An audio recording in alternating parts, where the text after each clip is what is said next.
Hey, how Buddy, you doing? welcome. Ruth, please. Thank you, Mike. This is the regular meeting of the City of DeKalb City Council of February 24th, 2025. Noting the absence of Mayor Barnes and prior to roll call, I'd ask for a motion to appoint Alderman Mike Verbic as temporary chair for this meeting. So moved. Second. I'm sorry, who made the motion? Second? Thank you. Moved by Alderman Smith, seconded by Alderman Perkins. All in favor indicate by saying aye. Aye. Nay, same sign. Thank you. I'll call the roll now. Zasada, Here. Larson. Here. Smith, Here. Perkins. Here. Powell, Verbic, Here. Walker, Here. Mayor Barnes. 6 present. Alderman Verbic. Good evening, everybody. Welcome to our city council meeting this Monday, February 24th, 2025. I did receive a note from Alderman Powell. He is out ill this evening. We wish him speedy recovery. Mr. Gentry. Yes, sir. I pledge allegiance to the flag of the United States of America and to the republic for which it stands, one nation, under God, indivisible, with liberty and justice for all. Thank you, Shadow. Have a good night.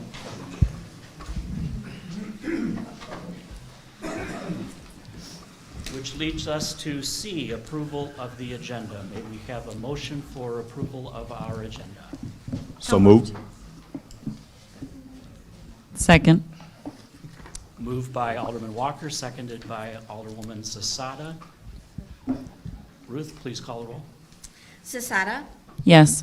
Larson, Yes. Smith, Yes. Perkins, Yes. Verbic, Yes. Walker, Yes. 6 aye. Motion passes.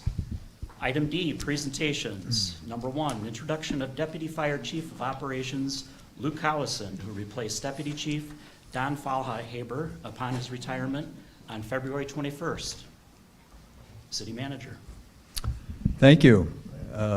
Mr. Howison has a long career in the fire service. He started as a cadet in another location in 1995. I almost said 1895. That was 1995.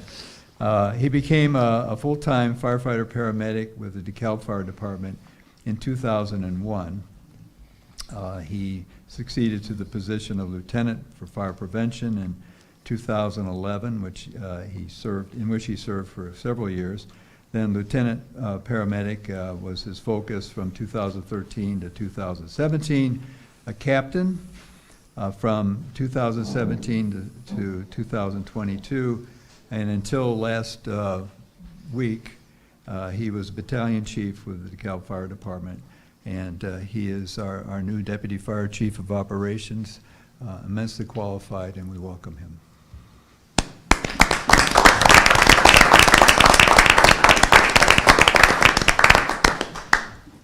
Well deserved. Thank you for everything you've done to help keep DeKalb safe for all these years. Congratulations. Item 2, introduction of John Petrogallo, who was appointed Chief Building Inspector on February 18th.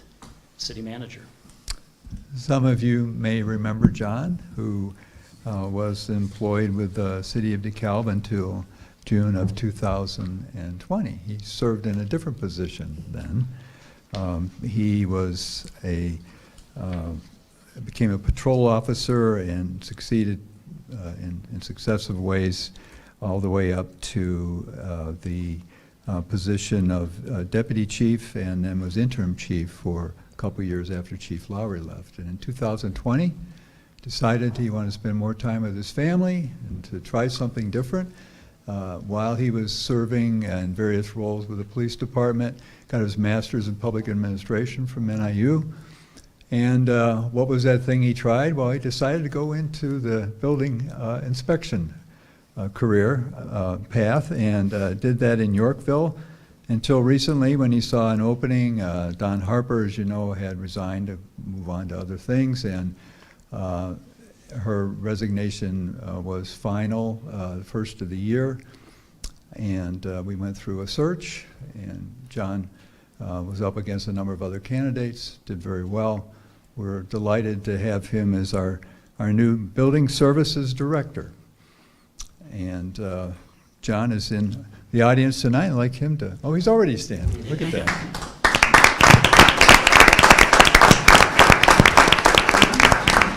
John brings not only the leadership skills that have come to him to this point, but a particularly important thing if you're in building inspection and you're dealing with people who don't necessarily want to see you when you arrive. Very patient, very good listener, and a person who will, I think, do very well in that position. So, thank you. I, for one, was excited to see you back. Welcome back. Thank you. Item 3, DeKalb Public Library 2024 Annual Report, presented by Executive Director Emily Faulkner. Hi, Emily. Hi. Good evening, everybody. I'm Emily Faulkner. I'm the director of the DeKalb Public Library, so welcome to our building. Thank you all for having me here tonight. I'm excited to give you an update on the library and our accomplishments from 2024, as well as a brief look at our plans for 2025. Library materials, to begin with, are our bread and butter, of course. We're happy to belong to a consortium of about 145 libraries across the state that offer more than 2 million distinct items with quick holds. We also can get items from the rest of the state and, in fact, the rest of the world. But our consortium allows us to get those 2 million plus items usually within about 3 business days, sometimes less than that. Within our own collection, we are continuing to relabel our children's books so that they're easier for patrons to find the kind of topic they love. If you're into dinosaurs, it's nice to have a pile of dinosaur books all at once. We've also increased the number of kits for our families to check out. They contain tools to learn about topics such as bugs or robots, and come with books and suggested activities to continue learning at home. This year, we've also added sensory kits to our STEM kits, so for kids who need different manipulatives or tactile things to help out some kids with sensory issues. So those are new. For adults, we're adding additional copies of our most popular titles so that we can reduce our hold times, and we're also instituting a Lucky Day collection. Those titles won't be able to be put on hold and will be available as they come back. So if you're number 20 in line for the newest Patterson novel, you may walk in one day and just find one on the shelf waiting for you because it's your lucky day. Beyond the books and other materials, the library also acts as a primary community center for DeKalb. The youngest members of our community are very heavily involved in library activities, as I'm sure many of you know. This year we saw so much participation that we actually had to add an extra weekly story time on Monday mornings, and we had to move our Shake Out the Wiggles toddler music program to this room to accommodate the 60 or 70 kids that are coming every week to have little dance parties. Our elementary-aged kids enjoy our book clubs, our family fun science programs, Art Attack, and whenever they aren't doing those, they're at Beyblade Club or learning about their favorite imaginary critters at the Pokemon Club, and hearing every week what they're learning about is hilarious because Pokemon are a variety of different things, so I've learned a lot. Our teens continue to use the teen room as their after-school study and hangout spot. And while foosball and the PS4 tournament are very popular, we also have kids who are trying their hand at poetry, volunteering at the library, and getting involved in our teen advisory group. For adults, we continue to see huge interest in our forest walks, goat yoga, lectures, and art workshops, among other things. This year, we added classes on digitizing old media that have proven to be very popular, and have started welcoming adults with dementia and their caregivers to special programs designed specifically for their needs. Thanks to the increased interest, we're also adding additional Sunday afternoon programming for adults. Some of our upcoming topics are sewing machine maintenance, creating personalized playing cards, and designing your own board game. And we'll have more of those over the year as we add new things. The library's commitment to civic life expanded in 2024 as we became a polling place for 3 precincts. We also continue to register new voters and provide information about where to vote and how to learn about candidates and issues that appear on the ballot. We intend to provide workshops ahead of any future elections, teaching people about how to run for office. And in addition to our voter registrars, we've also trained a number of additional staff members to become notaries, as the requests for that service have increased considerably over recent years. So we have a lot more people available to notarize documents. Our after-hours music and entertainment programs continue to be very popular, and this year we've begun partnering with local restaurants to provide snacks for attendees, and occasionally we had a really awesome charcuterie program that Class 6 came and did to tell people how to put together their own charcuterie board. Similarly, the all-library events such as 8 Countries in One Day and World of Reading continue to draw hundreds of people who participate in crafts, performances, food tasting, and activities as they learn about the wider world and also the world of books. That's coming up at the end of March, World of Reading, and it's going to be really good. There's a giant used tire sandworm for kids to crawl through that's currently being built in the back over here. Looking forward to 2025, there will be a number of capital projects that we're working on. With the Hayes Building approaching its 100th anniversary and the addition that we're sitting in now being about 10 years old, we're beginning to see wear and tear on different areas of the building that need to be addressed. The most pressing of these is the Hayes Building courtyard and patio, which has deteriorated considerably and never has been accessible to people with mobility issues. So we're looking into ways that we could remedy that. Right now, we're creating requests for proposals for architects so that we can determine the direction of the project and are hoping that we'll be able to have somebody in place and be able to break ground this year. Some of these things are complicated by the fact that the Hayes Building is historic, so we need to make sure that we meet all of the requirements to keep that looking the way it should. There's also projects underway for windows, security cameras, and terrazzo maintenance, as well as refreshing some interior finishes and furnishings that have become worn over the 9 years of daily use. But most exciting to me is that Hillman Pediatric Therapy has generously offered their expertise, and they've also provided some funds for us to create a sensory space in the children's library for kids who need a break or a place to calm down and take a minute. So we're getting the materials together for that, and that should be coming in pretty soon. Finally, I am proud to say that through generous donations from a number of community organizations, and most notably I want to speak out to the Lehan Family Foundation, which has been very generous. We've raised the necessary funds to bring Dolly Parton's Imagination Library to DeKalb County. This program will mail high-quality, age-appropriate books each month to all participants from birth until their 5th birthday, and all children in DeKalb County are eligible to join. They don't ask for anything but your name, your your address, and the child's age. That's all you need. They don't need to know anything about your background, family history, poor, rich, whatever. They want all children up to the age of 5 to receive these books. The Dolly Parton Foundation pays for the cost of books and the administration of the program, and the state of Illinois is covering 50% of the shipping costs. So DeKalb needs to pay the other half of shipping costs, and we have, as I said, attracted a number of donors who will be paying for that. So we'll be getting that set up now with the foundation. Hopefully people will be able to sign up by our World of Reading program at the end of March, and we'll be able to do a launch party involving sparkly dancing and cupcakes and a Dolly Parton cardboard cutout in the middle of May. So we're excited about that. The library is lucky to have an amazing and dedicated staff who's committed to public service. Their hard work and creativity makes this a wonderful place to be, and we're lucky to have them. And we're especially lucky to have a supportive, engaged community, library board, and city council. So thank you for your support for the library, and I'm happy to answer any questions anyone has. Thank you, Emily. City Council. Alderwoman Larson.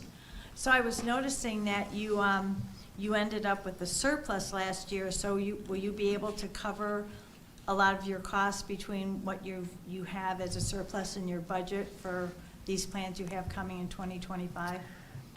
We've budgeted for a number of them. The big thing is the project on the patio. It's a roof and it's a patio, so it's not as easy as just replacing the patio. We have to do the underlying roof as well and figure out what accessibility issues we need to take into account and how to do that in a way that doesn't look terrible.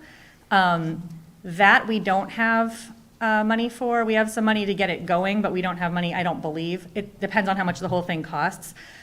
Because we have a surplus, we're able to be building our reserves. The library right now is trying to get to 25% of our operating budget in reserves.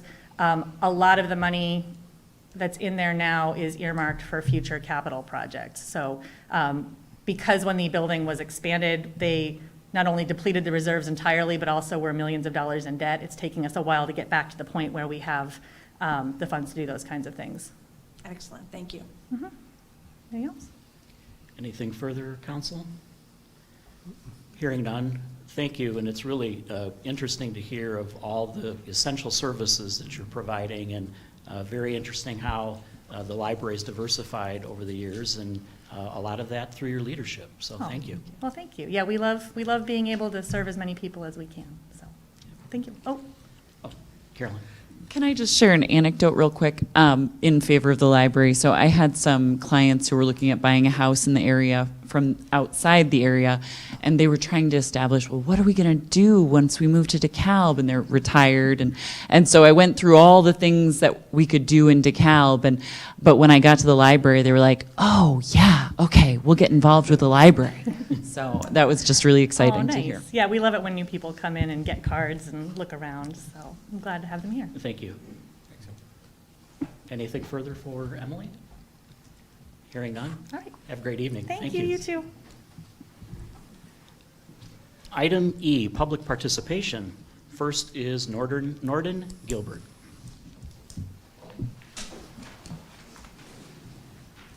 Good evening. Good evening. My name is Norden Gilbert, and I'm here to talk about the Human Relations Commission. I served for 32 years on the Human Relations Commission, most of which as its chair. In 2023, I and 3 others were not reappointed to the Human Relations Commission. We presumed that the mayor wanted to appoint new people, and that was perfectly appropriate.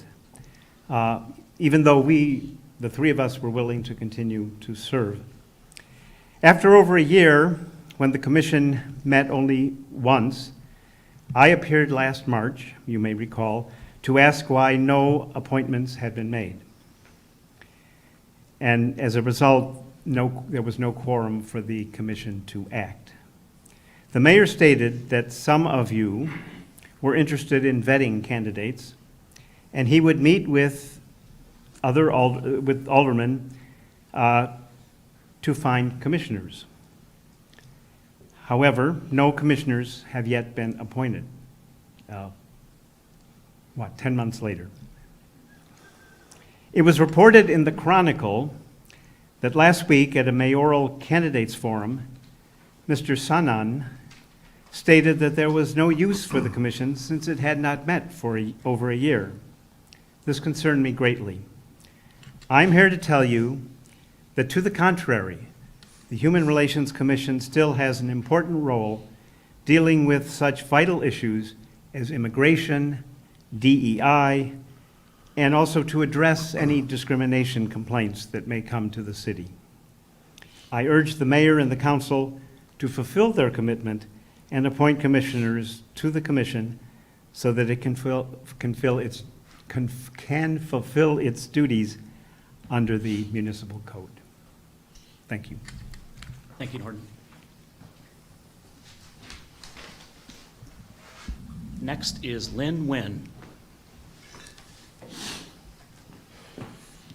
Good evening.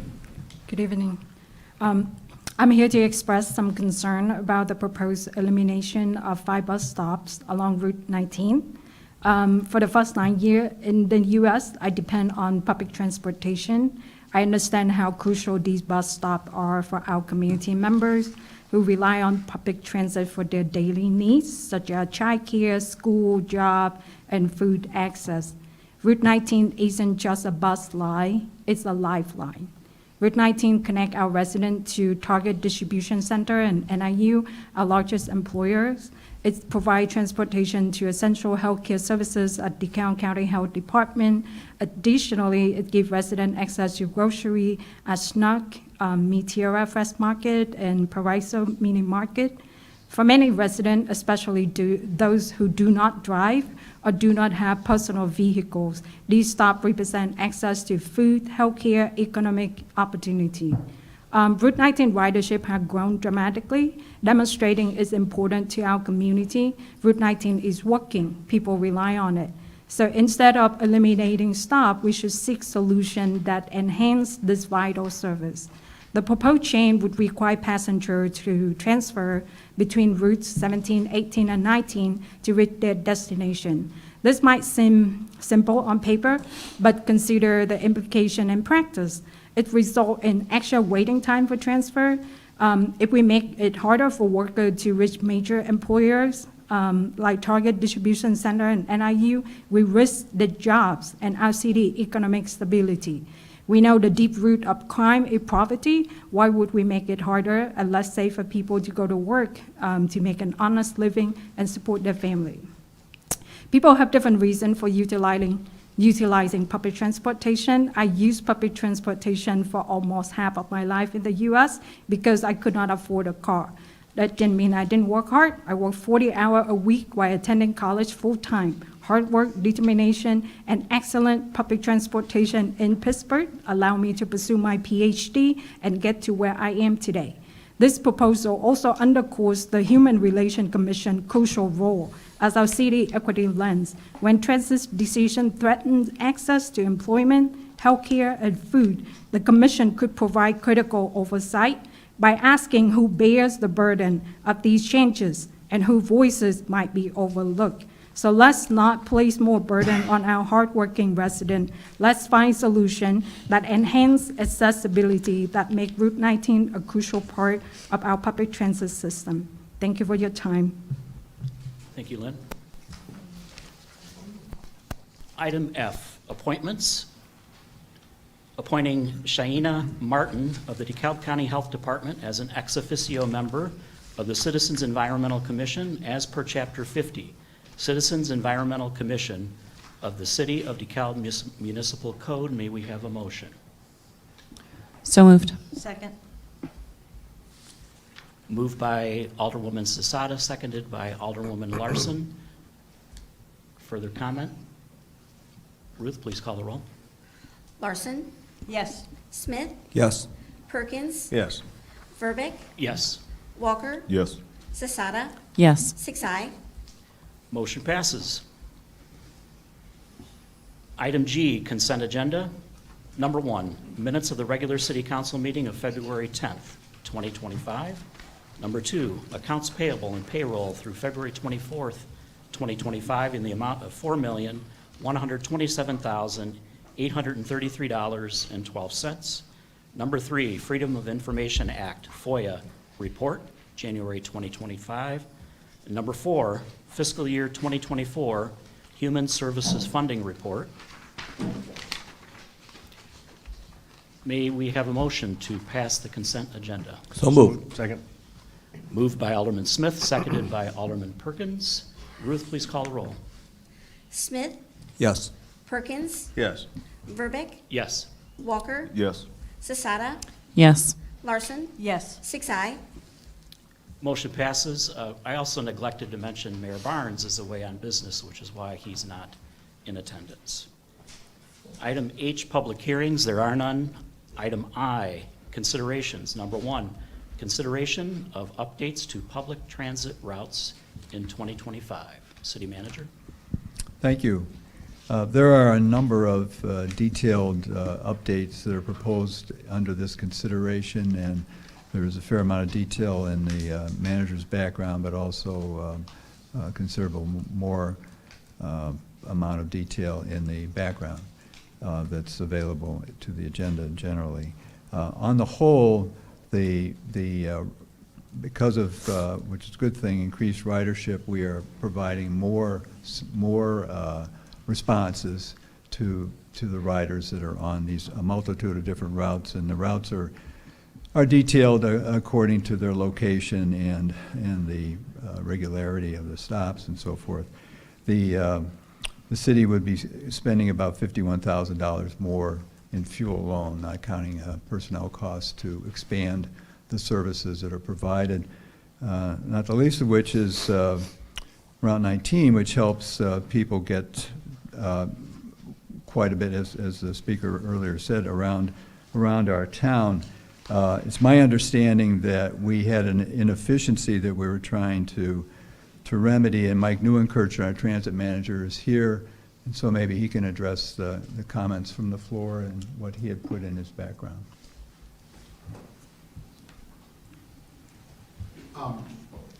Yeah, actually, if I would, I brought along Brian Van Heiner as our assistant transit manager, and he's the gentleman that goes along and does all that tedious work of timing out the routes and looking at the various, timing factors, we look at ridership, that type of thing. So, Brian, if you would like to talk through what the Route 19 ridership and the decisions we're looking at for those stops. The one thing I will stress is that the Route 19 does not actually serve the health department, that is the Route 18, and that is not something that we're cutting at this time. Good evening. Good evening. So one of the things that we looked at when Mike and I first came into the transit division was the 19 was sort of all over the place. It was 4 different versions. One of them ran counterclockwise. Some of them didn't even make the same stops. And in my experience in transit, riders like consistency. They like to have that bus same time every day. So what we did was we found some finances and we were able to take the 19, make it into one continuous loop that serviced NIU, goes down, comes into downtown area, goes down to Park 88 and the industrial area, comes back up down Taylor Street to Schnucks, and then goes back up to NIU. We were able to make that one route, but we were also able to take it 24 hours because a lot of the businesses down in the industrial park run 24 hours. And a lot of what we heard was, I'd like to take the bus, but it stops when I get off work, and I got no way to get home. So why do I bother riding it in if I can't use it to get back? The other thing we did was, the businesses run 7 days a week, so we went, let's run it 7 days a week. Well, that worked very well. So well, in fact, now the bus can't stay on time because of all the passengers. What we've trying to do was we took a small section that goes from North First Street, basically from Locust, and currently it runs up to Hillcrest where it turns into 7th, and then it comes back down and turns onto Pleasant. How it used to run was it would come up first, turn down Locust, go up 7th to Pleasant. So that's the only change we're making in it. We're getting rid of that First Street and the Hillcrest to 7th part. We're hoping to be able to save about 10 minutes, which can turn around and give that driver about a 5-minute break after driving that entire loop for an hour. As Mike said, you know, we're not going up into the health district, but we do understand the importance of getting the passengers and the employees to and from work. When we started talking about this, we actually had some conferences with for our candy, and we talked to them about their schedules, and we've talked a little bit with Meta about their cleaning crew schedules, and we're trying to do everything we can to get this to work so that we can get more and more people to utilize the system, but also keep employed and not have to have the excuse of the bus was late. So I'm sure no employee likes to hear that. Any other questions, or? Council, any questions? Alderman Perkins. So have you done any data? How many riders are getting on currently on those sections that we're going to eliminate? And how would they, what would they do for transit then? The section that we're removing is actually still covered with the exception of one stop.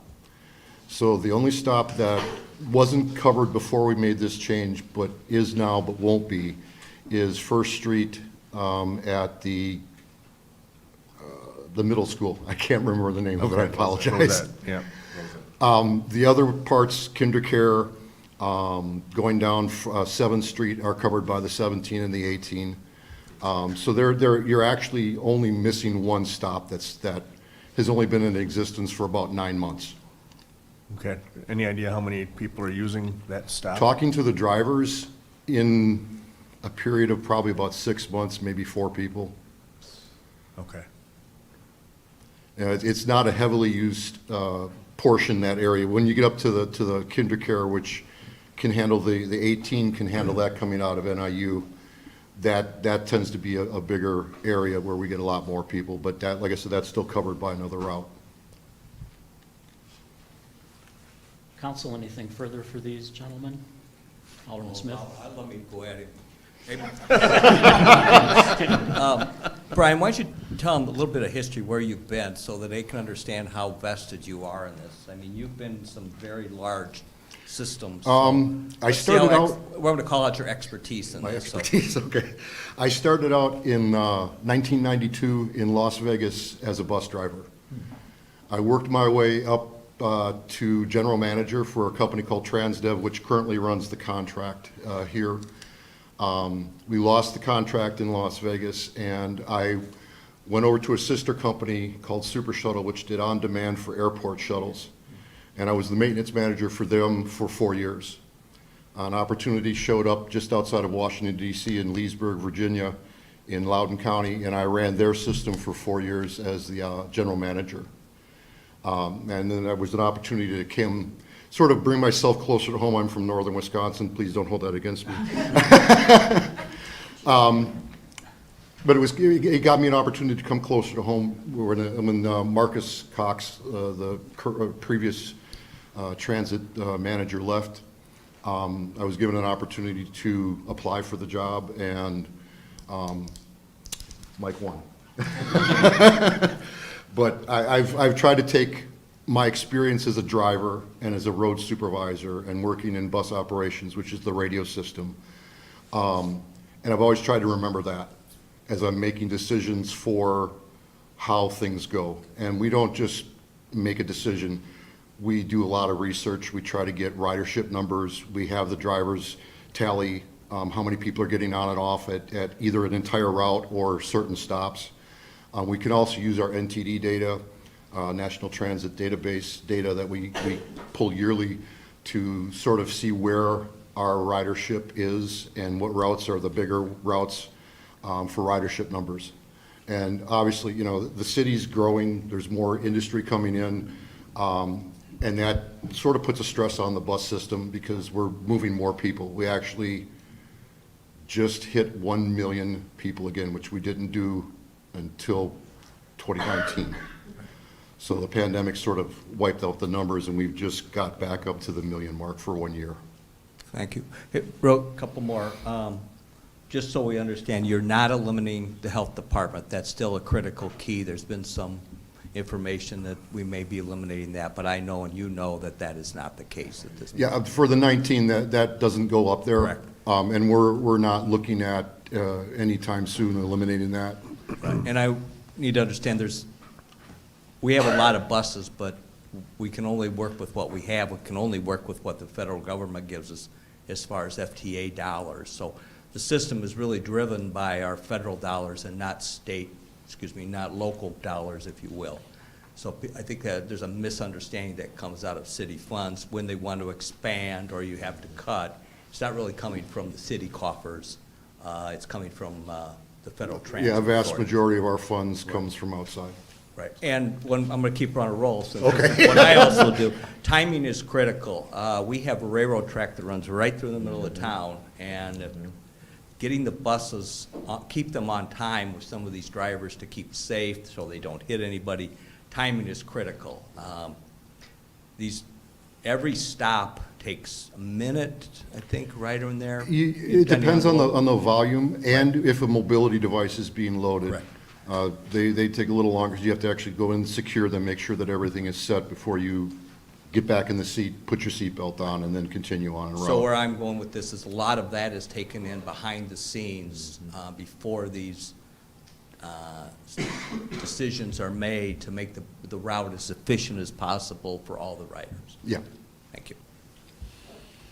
I, for one, applaud how strategically you work and how many more rides and getting places, people to places more and more now on a fixed amount of money. So it's really interesting to watch the data over the years and how that has really grown from a success standpoint of getting more people to more places. So thank you. Alderman Walker? Hey, yeah, I second that. It's easy for people to stand back and point fingers that don't know the actual data about how things work.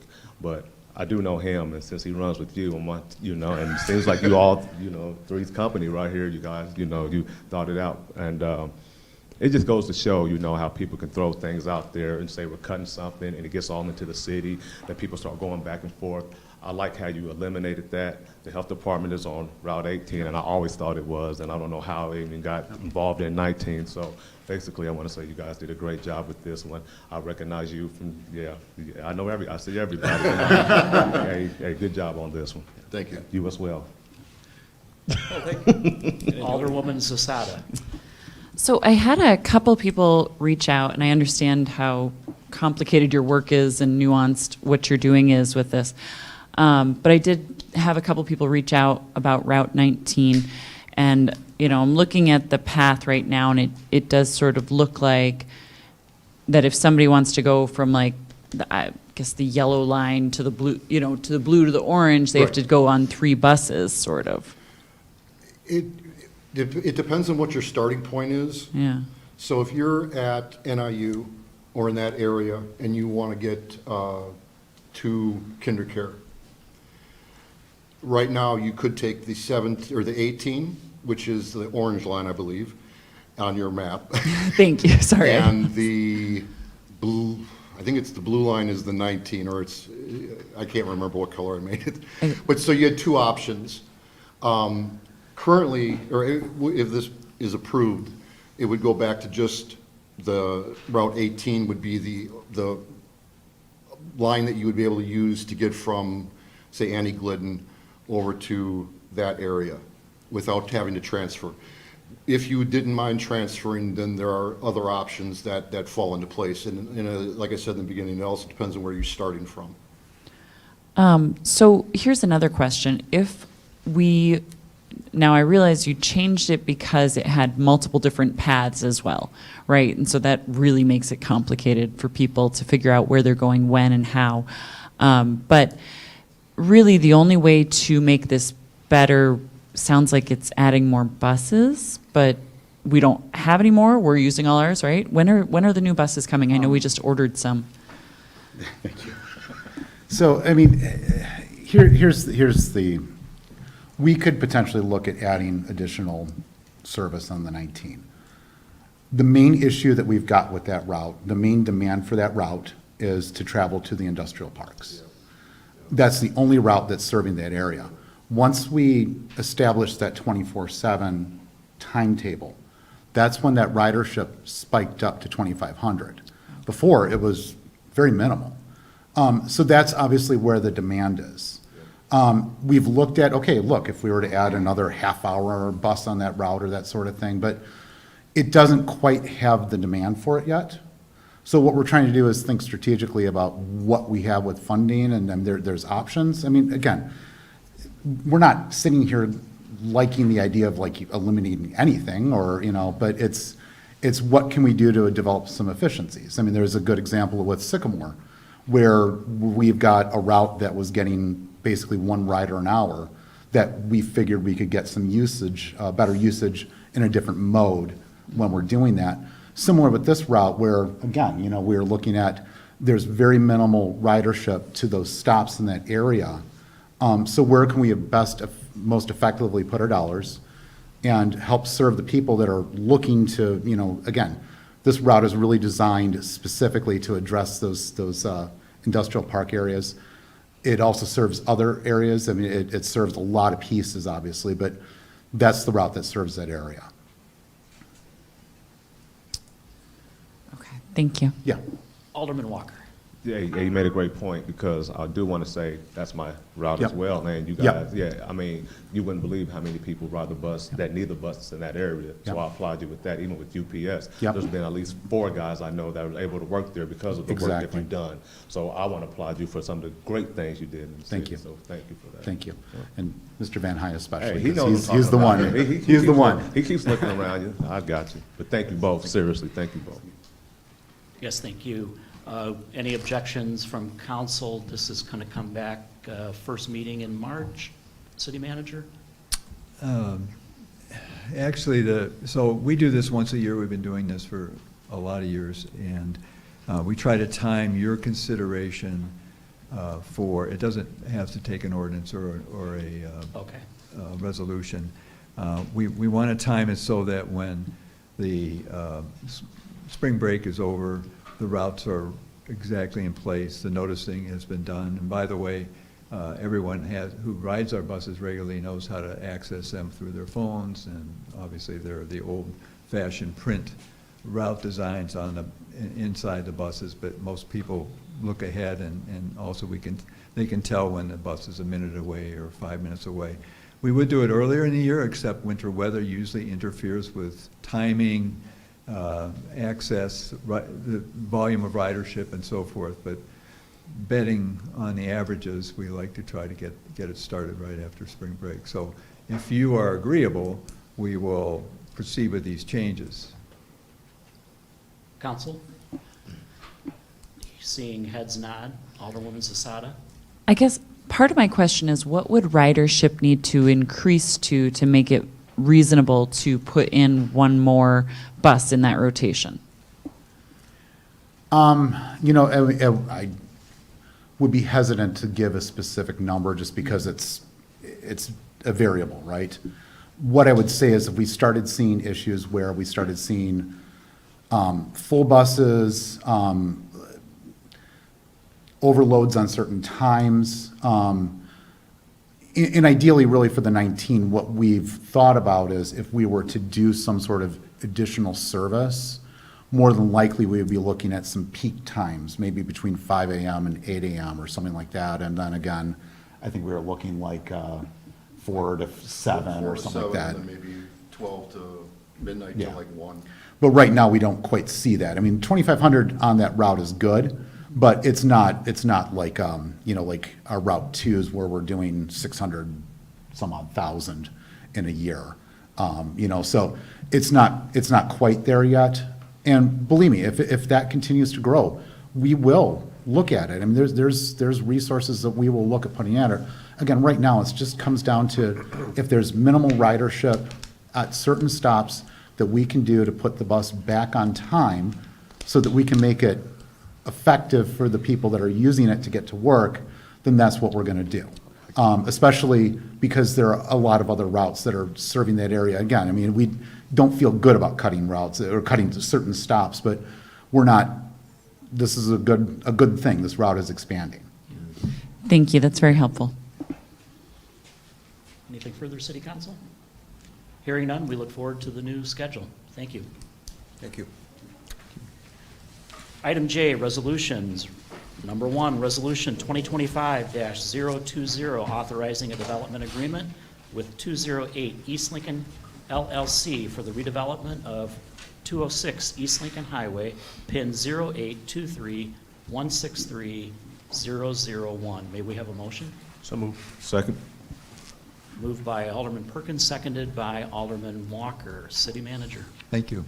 First two resolutions came before you at the February 10th meeting. They identified two different but very important downtown redevelopment projects that are in the making. Both of the agreements that you'll see before you in these first two resolutions reference very specific life safety improvements that are now required before these commercial spaces can be restored to active use. And the life safety improvements specifically at the heart of these proposals are the installation of required fire sprinkler systems and then the related connections to central fire alarm systems. So as we discussed at the last meeting, the first resolution pertains to the property at 206 East Lincoln Highway, owned by the Bailly family. The petitioner, in behalf of that family, is looking to revive the activity as a restaurant, as a use as a restaurant, and the property on the first level has been vacant for many, many years, long before the second-story apartments were created about 5 years ago tonight, as a matter of fact, when the council approved a previous grant. But that grant was to be defeased by property tax. The grant before you in this resolution is to be defeased by sales tax alone. And the calculations were done on the 10th and for your benefit, and also are repeated in your background to show how they will amortize the debt within 10 years, which is what the council's expectation is according to our TIF guidelines.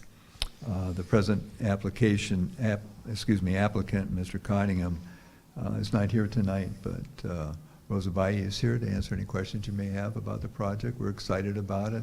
What Mr. Cottingham intends to do is to also have an open hearth pizza oven there, and it's still the only downtown property I know of with a revolving door. It just hasn't been revolving, and we like to see it start again. So recommend your approval.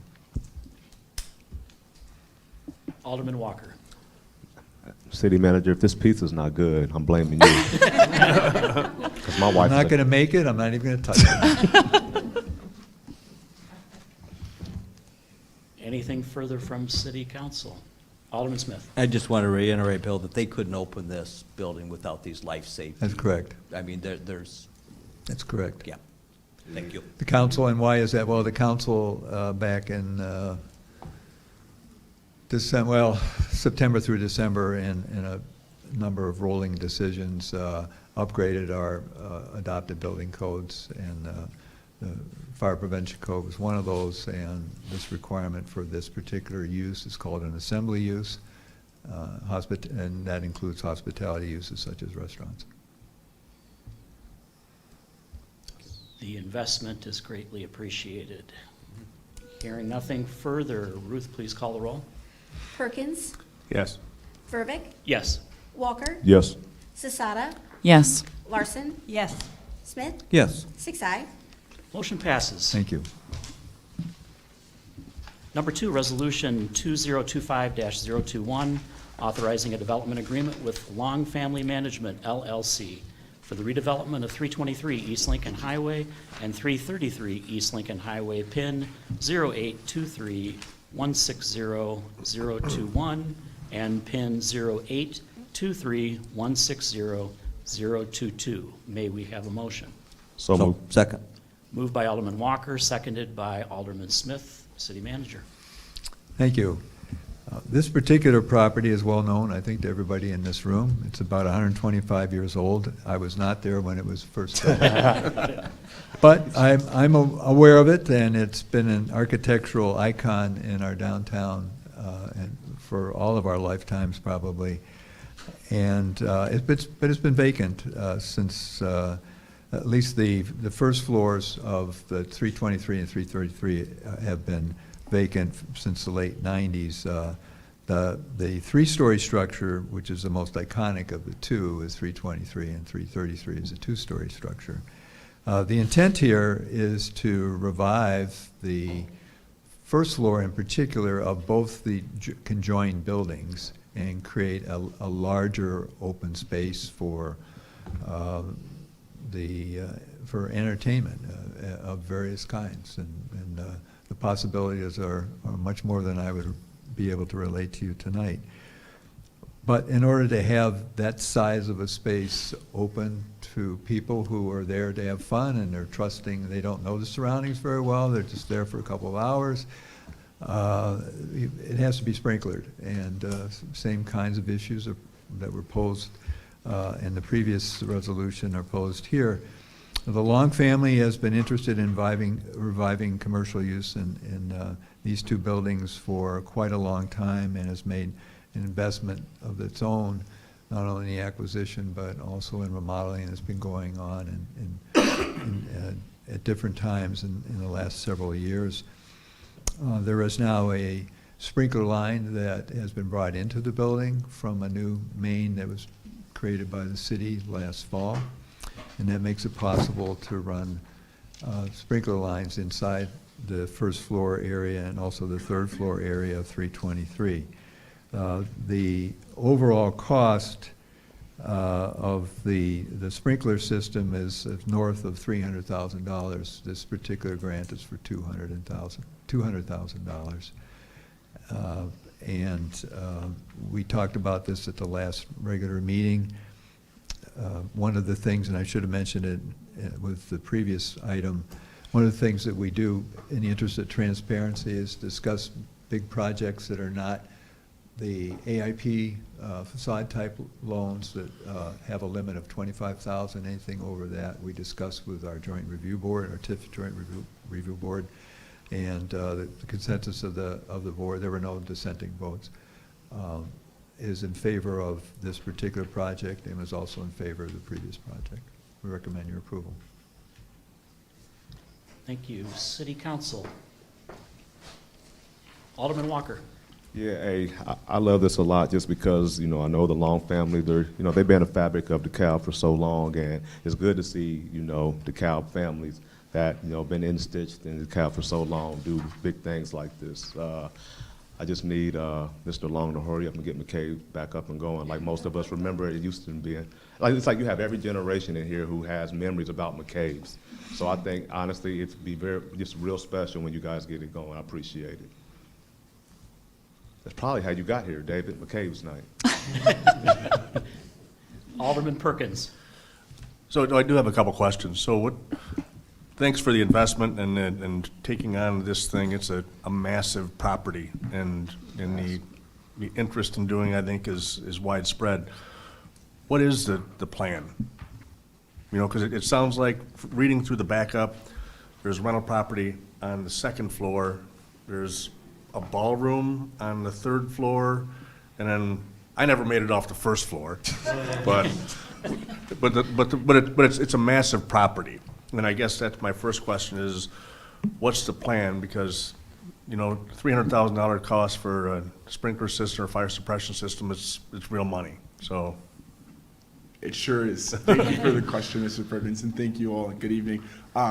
First things first, our plan is to bring that building back to life. I think as city manager alluded to, we're going to fire sprinkler the building. That will include the first and the third floor. If you've read through the background, you know that it speaks to potentially bringing some apartments to the third floor. Essentially, we'd like to do exactly what the Baez did with 206 and add a couple apartments and bring that first floor back to life. And that's what we're doing. We've already gone in and renovated most of the existing units, and we're going to finish those this spring and throughout the rest of this year. And ideally, so long as everything comes to plan and the timelines stay in track, we'll have a general contractor breaking ground sometime this summer on those third floor apartments. So is it going to be rental units on the third floor then? Yes, Or sir. We'll take our existing units from 7 to ideally 13. 7 in total to 13 in total? Correct. Okay, so I guess that kind of leads into my second question. I think a lot of the fire suppression requirement is based on the occupancy of a certain area of the property. So how is it that there's no fire suppression requirement for the second floor, but if the third floor is going to be about the same number of units, there's a fire suppression requirement for the third floor? That's a great question, and I'm not going to stand here and pretend like I'm the architect, the code enforcer, or any of those things. We rely heavily on the expertise of our team and the contractors and the stakeholders that we've brought in to help facilitate this project. More importantly, we work very well with the City of DeKalb and the building office. So as far as all of those questions, I would defer that to the experts. Because the two questions, my questions kind of link together, because there's no fire suppression requirement for the second floor, which to me doesn't make sense that there's no fire suppression requirement for the second floor, but there is one for the third floor. You know, so that's where I'm, in my mind's eye, saying, well, why is that? You know, because if you walk through a scenario of if there's a fire on the second floor, right? One of the units is burning on the second floor. Mm-hmm. But there's no suppression on the second floor, there's one on the third floor, but there are people on the third floor, you know, they're gonna have to go through the second floor that doesn't have a suppression requirement to exit the building. So I guess I'm wondering why there's no requirement for the second floor as well. Right, so again, I would love to defer this question to the architects. I can give you my understanding of it as we've had these conversations, and I think it has to do with existing code versus new code, like the alterations and new construction code. So I think it's the existing building that is in use and existing that has been vacant. So like, again, I'm not the architect or the person who reads the codes. We pay people to do those things, and we like to trust in their expertise. Okay. Is there a way of getting some finite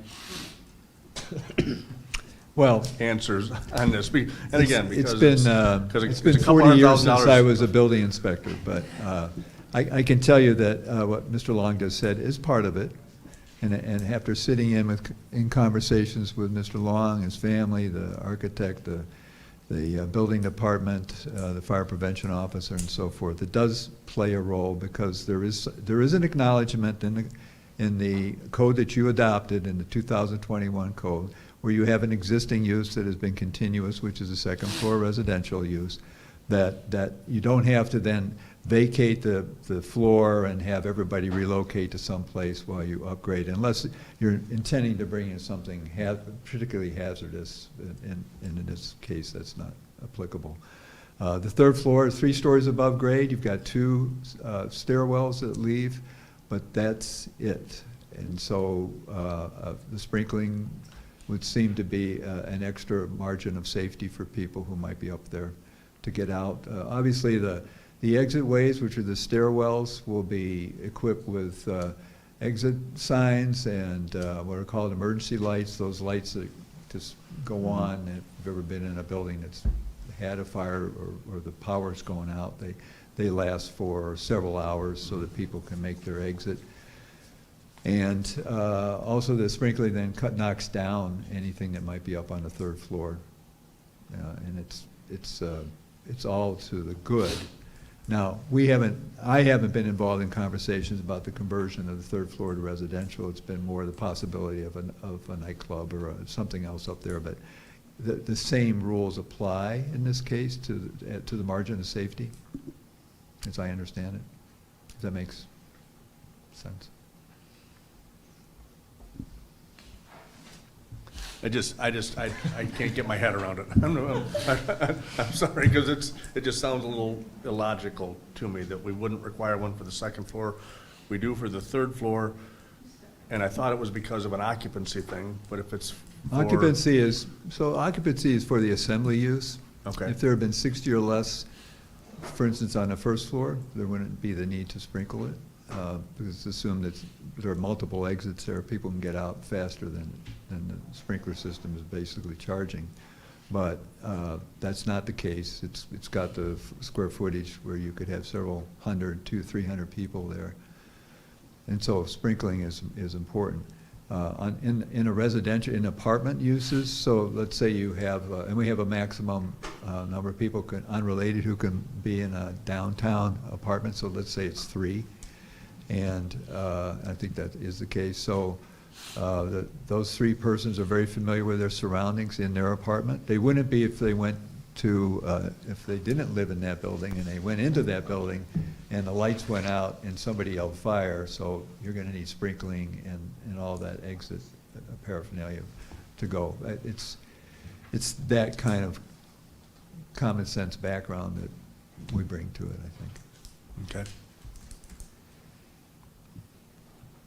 Alderman Perkins, does that suffice? I guess. Okay. Anything further from City Council? Very much appreciate your willing to invest in the former McCabe's, and certainly the number one question over the years has been, is anybody going to do anything with McCabe's? And now we can answer that question. City Manager. One last thing I should say. So in every contract dealing with whether it's an AIP forgivable loan or a major project like this, there's always a requirement that the owner and the contractor comply with locally adopted codes and ordinances. So what I maybe wasn't able to state eloquently tonight is not going to foul that one requirement. That's in the contractual language. Anything further from City Council? Hearing none, Ruth, please call the roll. Verbeck, Yes. Walker, Yes. Sisata, Yes.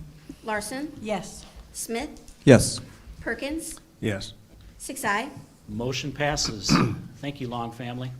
Look forward to how things go, and the evolution of your new business. Item 3, Resolution 2025-022, authorizing updates to the City of DeKalb Federal Transit Administration Title VI program. May we have a motion? So moved. Second. Moved by Alderwoman Larson, seconded by Alderman Walker. City Manager. Thank you. This is some cleanup, I guess you would say. The city's federal funding for public transit is tied to a variety of requirements, and one of those is that we comply with all of the provisions of the federal Title VI.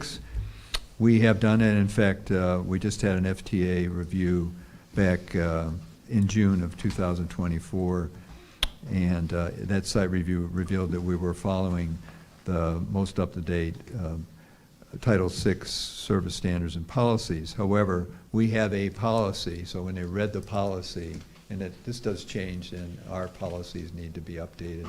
There were some provisions that were not updated, and so this comes to you to update those policies literally to the language of the federal Title VI. Thank you. City Council, anything? Hearing none, Ruth, please call the roll. Walker? Yes. Sisata? Yes. Larson? Yes. Smith? Yes. Perkins? Yes. Verbic? Yes. 6 aye. Motion passes. Number 4, Resolution 2025-023, authorizing a recapture agreement regarding the Sunvest Solar Planned Unit Development. May we have a motion? So moved. Second. Moved by Alderman Smith, seconded by Alderman Walker. City Manager. Thank you. We haven't had a recapture agreement for a while, but for those who aren't familiar with it, or we haven't seen much of it, in this case, Sunvest Solar had extended a public main totally at their own expense, their own private expense, across a number of intervening properties, or alongside a number of intervening properties that abut the public way. And it is common to give that, the person or the company or the investor who brings that water line in, which someday may accrue to the benefit of the intervening properties, to get some value back from those intervening properties. There has to be a formula that is devised based on the actual costs, whether there's one phase, there are two phases here. I want to thank the city attorney for putting together that formula for us. It could be also that, since this has a 20-year life, could be that there's no intervening property development. And if that's the case, that pioneer doesn't get any reimbursement. But this is a fair way in Illinois law and around the country that there is a possibility to get back some of that original investment, so long as it accrues to somebody else's benefit. Thank you. City Council? Hearing and seeing none, Ruth, please call the roll. Sisata? Yes. Larson? Yes. Smith? Yes. Perkins? Yes. Verbic? Yes. Walker? Yes. 6 aye. Motion passes. Number 5, Resolution 2025-024, awarding a bid to Performance Construction Engineering in the amount of $585,564 for 1,400 feet of water main replacement on North First Street between the bridge and Tilton Park Drive, and within Market Square Shopping Center with staff authority to approve change orders up to $644,000. May we have a motion? So moved. Second. Moved by Alderwoman Sisata, seconded by Alderwoman Larson. City Manager. Thank you. Those of you who regularly travel North First Street or Hillcrest and the vicinity of First and Hillcrest, that intersection, have known that over the years, and particularly in recent years, the water main that runs along the east side of North First Street is prone to leaks. And we've had some more this past winter. But these leaks are not considerate of the time of the year. They happen in all 4 seasons, and the pipe that is in the ground 5 feet or deeper is just full of the, what am I thinking, the coupling, where's, Andy's not here, oh, well. Anyway, the fixes that wrap around the pipe, and they're almost abutting each other and running almost the length of this pipe. It's extraordinary. It's time to take the pipe out of the ground, replace it. We had to wait for some of the work to be done on North First Street in the vicinity of the bridge. That's done.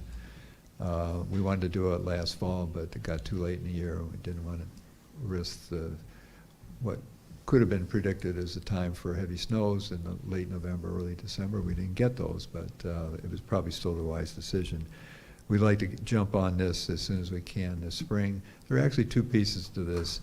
The first one is, in the larger part, is replacing that pipe on North First Street, but there's also some piping in the vicinity of our Walmart in the Market Square Shopping Center that is also prone to leaks, and quite often we're out there interrupting the flow of people in and out of the store. And so we're going to line that particular pipe, which is a less intrusive way of preventing the loss of water there and the interruptions in business. So overall, because there's a lot of infrastructure, there's a lot of underground infrastructure on North First Street, we've added a healthy contingency of about 10%. So that's why the not to exceed price goes up to $644,000 here. The bids, I want to thank the city engineer for going out to bid and getting this going in the winter, and ready to, as the spring weather arrives, to jump on it. The final amount is $644,000, and the low bidder was Performance Construction Engineering. Recommend your approval. City Council. Questions or comments? Seeing and hearing none, please call the roll. Larson, Yes. Smith, Yes. Perkins. Yes. Verbeck, Yes. Walker, Yes. Zasada, Yes. 6 Motion passes. K, ordinances, second reading, we have none.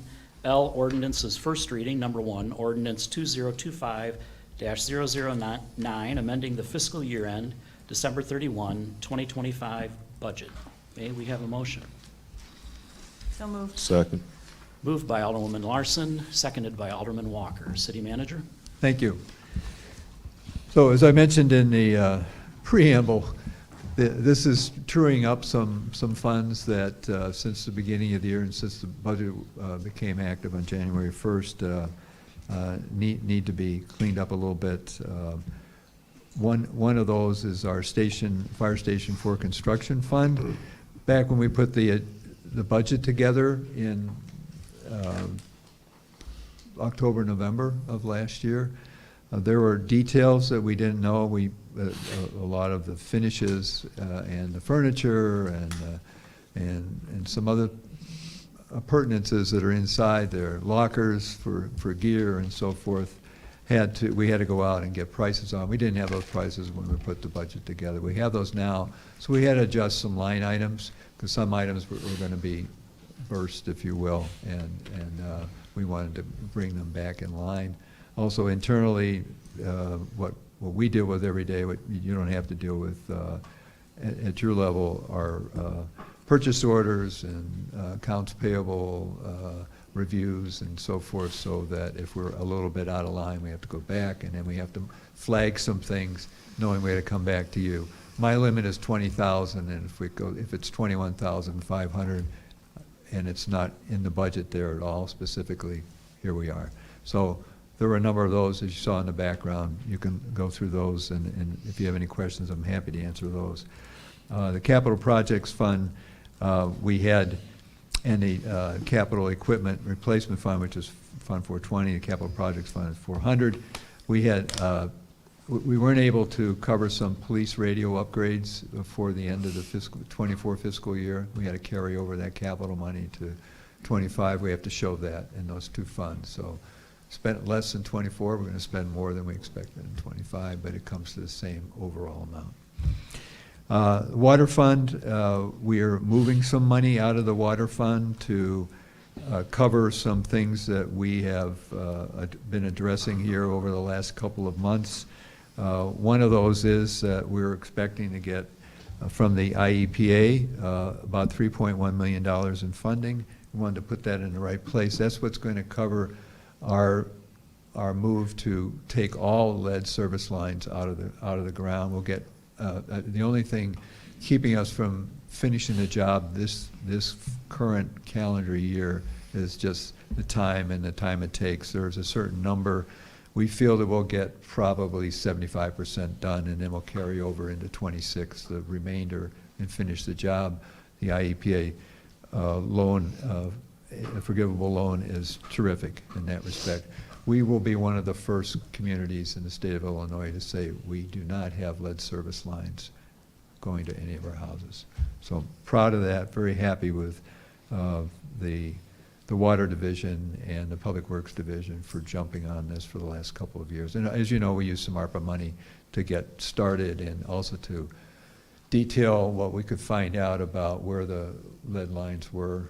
Some people didn't know, so we did a lot of visits and conversations. And about 2 meetings ago, we got your approval to do some daylighting, as they call it, so that you can actually dig down with a special machine, a narrow column, basically, to see what's coming out of the bee box in the yard in the direction of the house. Is that lead or what is it? And finally, new construction fund, which was built many years ago from water impact fees, which have been forgiven since 2017. We'll probably put those back in as housing bounces back a little bit, but we have enough money there. We have a $700,000 reserve. We need $510,000 to pay that Baxter and Woodman engineering contract, which we talked about and which you approved back in late January. So that's it. Thank you. City Council, any questions for City Manager? Seeing none, Ruth, please call the roll. Smith, Yes. Perkins, Yes. Verbic, Yes. Walker, Yes. Sisata, Yes. Larson, Yes. 6 May we have a motion to pass this on second reading? So moved. Second. Moved by Alderman Walker, seconded by Alderwoman Zasada. Ruth, please call the roll. Perkins, Yes. Verbic, Yes. Walker, Yes. Sisata, Yes. Larson, Yes. Smith, Yes. 6 Motion passes. Thank you.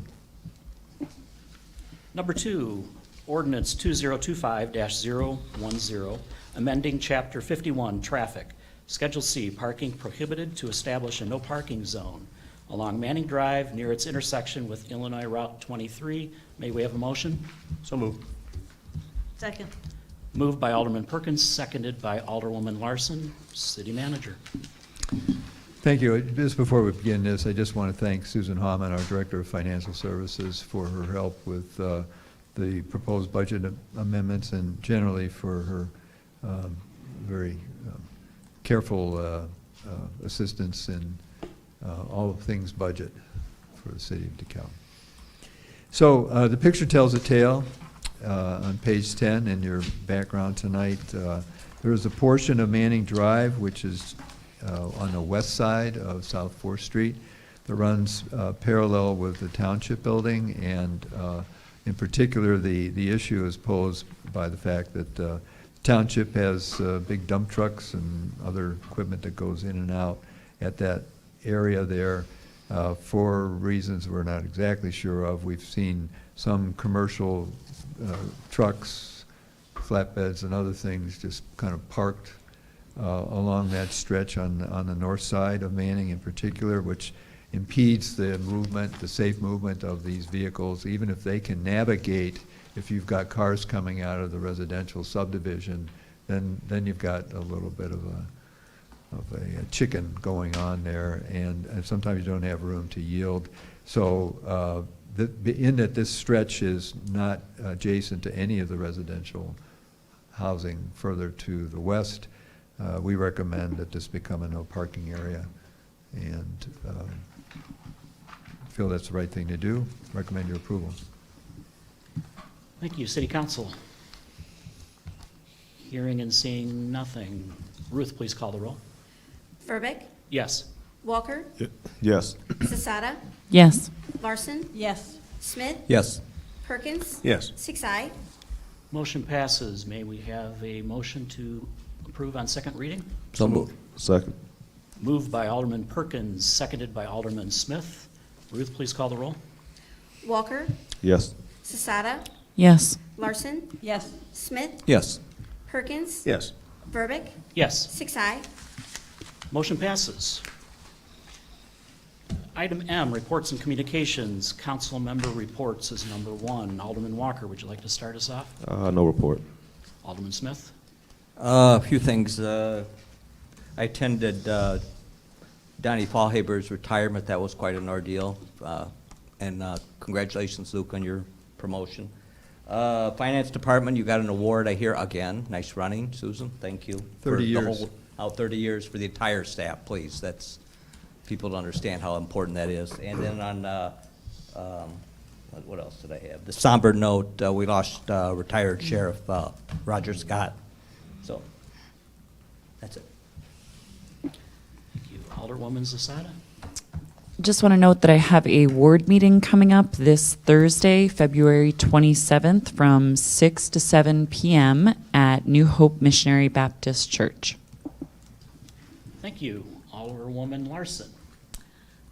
I too had the honor of going to Deputy Chief's retirement. That's the first retirement that we're having to say goodbye to somebody after all of their years of service, and very memorable. So I was honored to be there. Alderman Perkins? No report.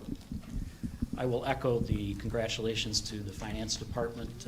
Everything that you do is, showing here now with this achievement, so thank you. Much appreciated. And then I plan to attend the Airport Advisory Board meeting tomorrow evening at 5:30, where we discuss updates about perimeter fencing and a de-icer truck. City Manager, any report? Just one thing. We introduced two stellar folks for new director positions with the city of DeKalb at the top of the meeting. I just want to say that they are joining some other fairly new appointments. Andy Rye, who's Public Works Director, has been since the first of the year, and Tony Kwasniewski, who went to Operations Commander for the Police Department.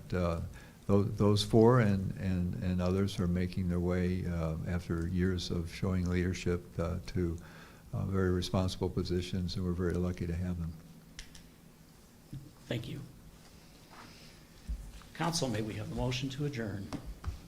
So moved. Second. Moved by Alderwoman Zasada, seconded by Alderwoman Larson. Council? Voice vote? All in favor? Aye. Aye. Anyone opposed? You'll get the hack of it one day. Meeting adjourned. Thank you. Have a great night, everybody.